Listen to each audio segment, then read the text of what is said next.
What's up, Backgammon fans? I am Marc Olsen, Grandmaster and CEO of Backgammon Galaxy. In this video, we are here to help out my good friend, Wilson. Wilson has asked me to come over and review some of his blunders in the holding game category, because apparently he's having a little bit of troubles here in this particular aspect of the game. So we're going to use the new Blunder Database, or My Blunders, here on Backgammon Galaxy. It's a star membership feature. It's an amazing feature to study your game. It's basically what Grandmasters have been doing for the last decade, just manually. And here on Backgammon Galaxy, it's automated. So it's just ready for you to dig in. So let's click on My Blunders here.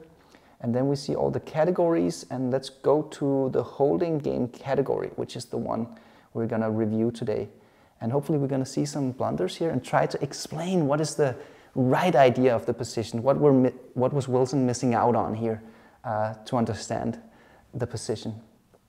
Okay, so we've got a 4-2 to play here. So Wilson made a quite natural play, just safety the blot, not thinking too much about it. And actually this is a blunder, because the best play is this play.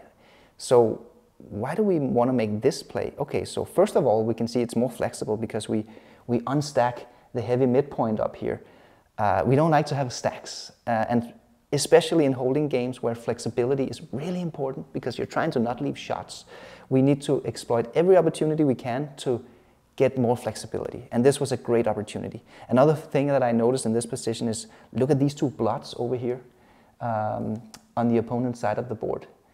With two blots, it means that the blot we put here on the 11 point is actually, it's not dangerous at all, because our enemy has to use 2 dice to hit, and then we get a double shot from the bar. So this was an excellent opportunity to just grab more flexibility. And this is simply too stiff. We're front loading. We don't like to front load. It decreases our flexibility when we front load our spare checkers. So this is the way to go. Okay, let's go to the next. Okay. Let's see, so here Wilson made a hit. He made a hit which opens himself up to a whole lot of shots. And when we look at the enemy's front position here, we see he has a perfect 5-point board. So we don't want to leave shots here. We're up in the race, so let's just sit tight and simply just bury a checker. Don't give your opponent so many shots. If I had to calculate how many shots you leave here, I would have to count, so that would be what is it, 6-1, 6-2, 6-5, 5-1, 5-2, 6-6, 5-5. I think that is it. So my quick count is I get 12 out of 36 shots. Maybe it's even more. Maybe there's something I'm missing here. So it's basically a third of the time you get hit and you lose the game, right? So it's better to just sit tight. You might even lose a gammon here if you get hit. If we go to the details here, we can see if we hit, we only win the game 35% of the time, so we're actually a pretty big underdog.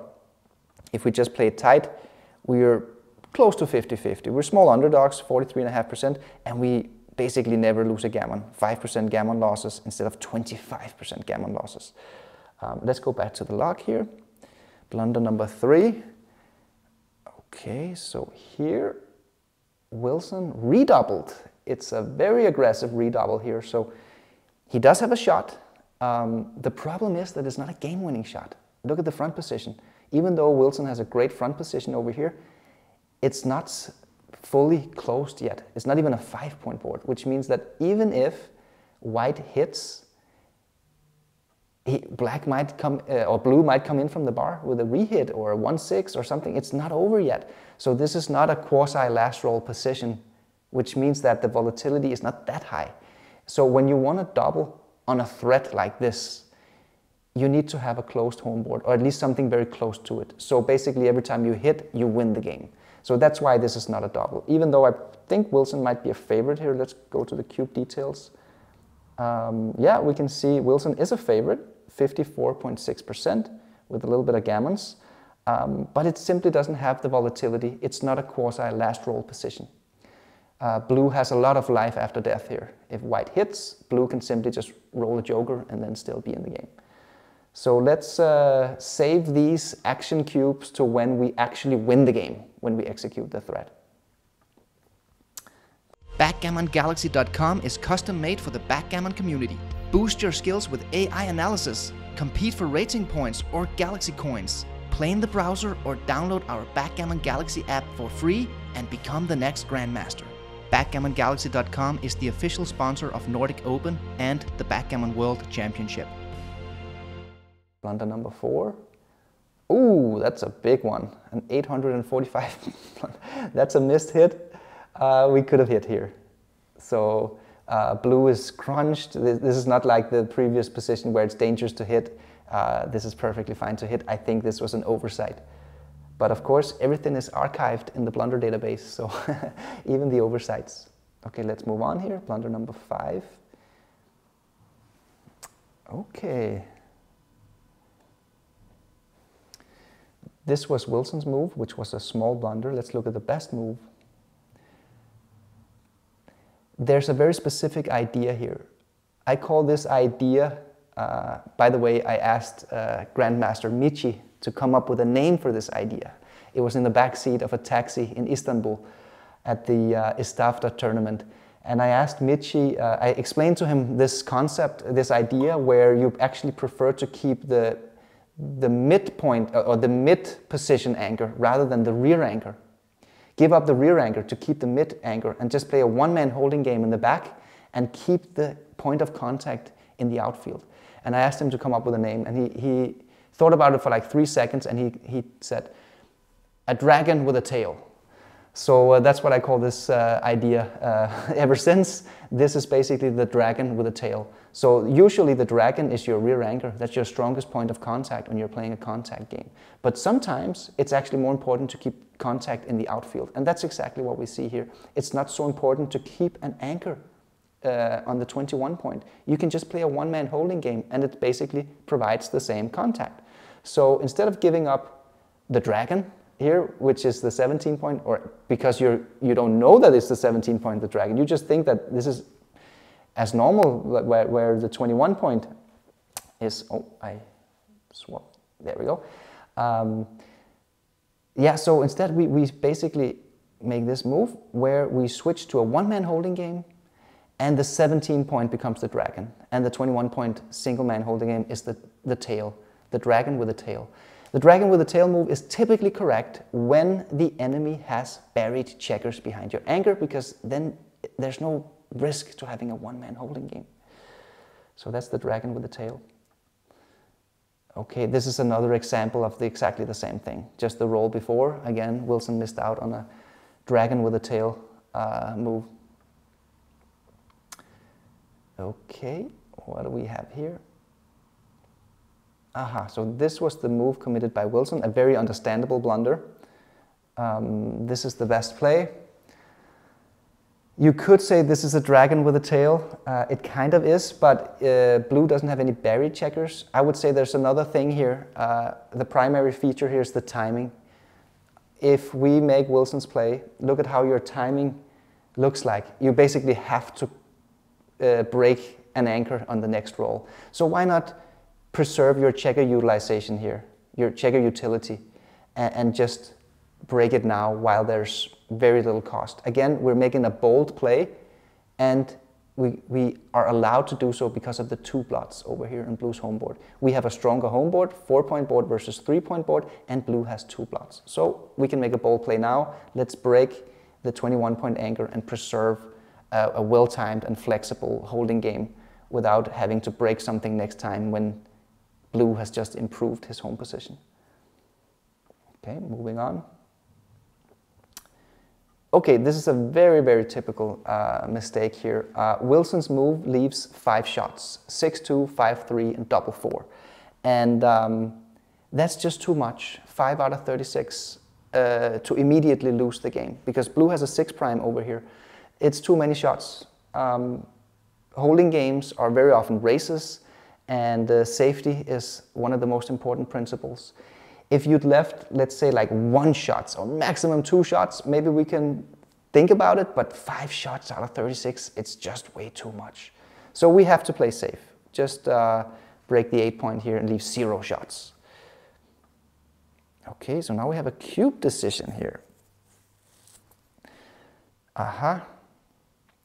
So Wilson got to full freedom. Notice that he ran with the back checkers. He achieved full freedom. Very good. That's actually a doubling trigger. It's mentioned in this book, my newest book, How to Not Suck at Backgammon, which is are you an intermediate player or even a beginner, this is your book.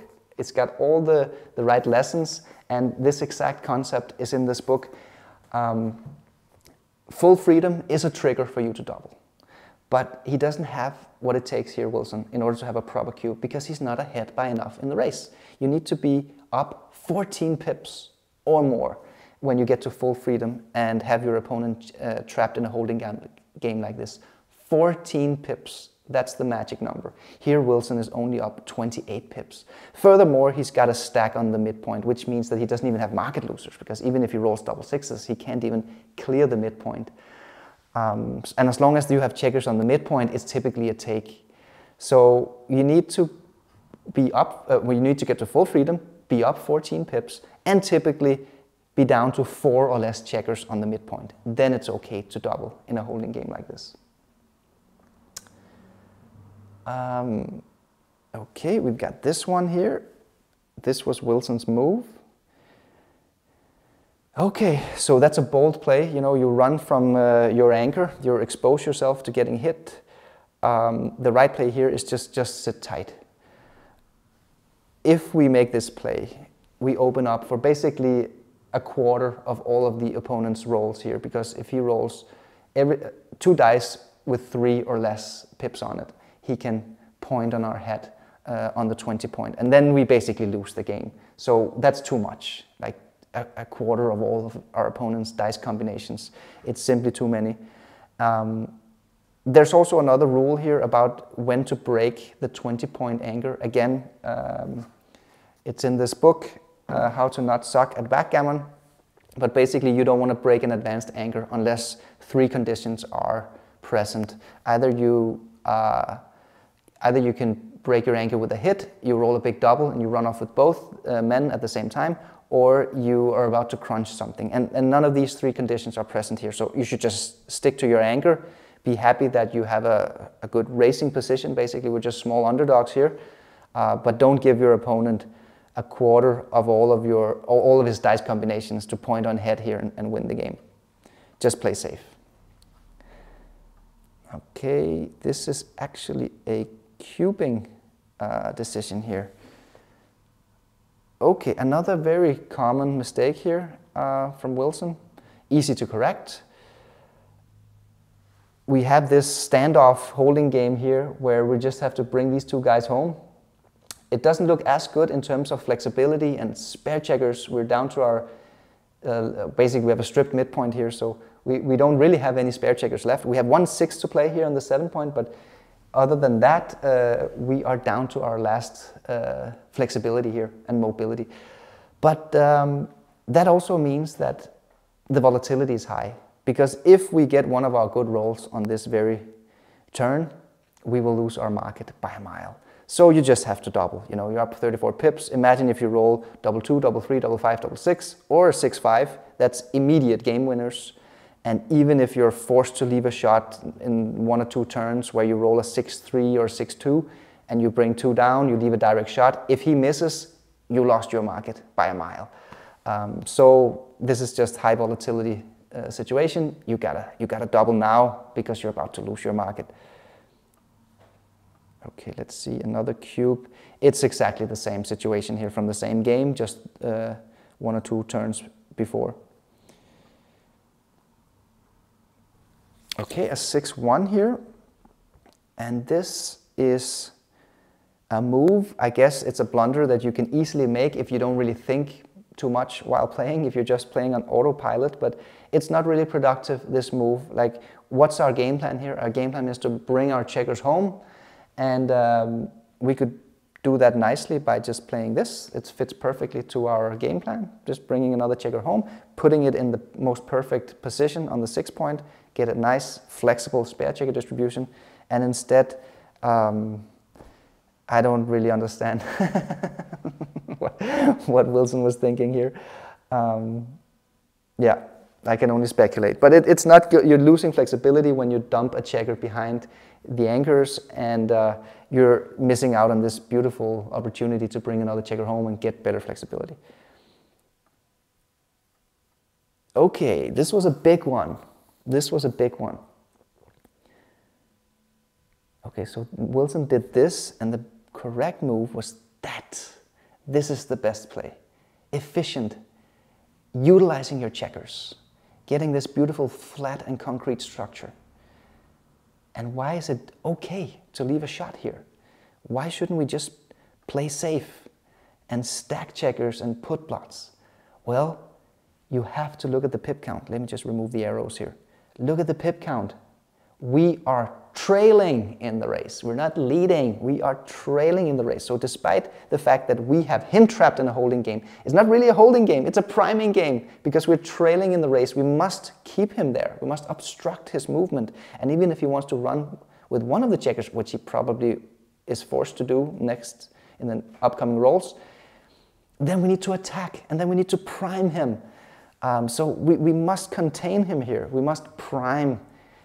That's why this is such a bad move, because we're making it so much easier for him to run home and get home safely. Then he is going to run home next time with one of his checkers. And then what? Then we have 2 blots in our home board and a stack on the 5 point. No, no, no, that's not the way to go. We have to identify we are the one trapping him. We must do everything we can to build a beautiful, efficient, nice and flat priming structure. And look at this super efficient move, right? We utilize the checkers on a little 4 stack here on the 5 point, so that checker comes into play. We build the 4 point, we keep the 8 point. Are we scared of leaving a 3 shot here? Not really, because look what he's got over on his side of the board. He's got a blot on the 21 point. So even if he rolls like a 3-5 or something and he hits and runs with a 5, we've got plenty of shots from the bar. And he has 3 loose blots now that we can all pick up, and we could even win a gammon in this position. So it's not scary at all to leave a 3 shot here. And yeah, it's just a way better move. Okay, let's see. So here Wilson made the blunder of playing 7-1. Let's see the best move. Aha! Breaking the anchor. This is kind of a pay now or pay later position, because we could pay later, which is what Wilson chose to do. And when we get these pay now or pay later decisions, it's a little bit of a timing question, because we have to kind of anticipate what's going to happen in the next roll. We are about to get weaker after this play, roll from roll, because we either have to break an anchor or break our home board. He is about to get stronger next roll, because he's got 2 blots right now on his home board. He's going to fill them out and have a 5 or even a 6 point board. So the timing to this position indicates that we could actually pay now. We preserve our super duper strong home board here and exploit the fact that he has 2 blots in his home board, which means that if he hits us, he will probably clean up one of the 2 blots, but we will get a shot on the other one. And he only hits us about 1/3 of the time. Another crucial factor here is the pip count, because if we weren't ahead in the race, we wouldn't be breaking contact. But we are ahead 6 pips after the move, so we have a racing advantage here. And that's another indicator that we have the desire to run. We don't have the desire to stay, we have the desire to run. Usually we don't run because it's too risky.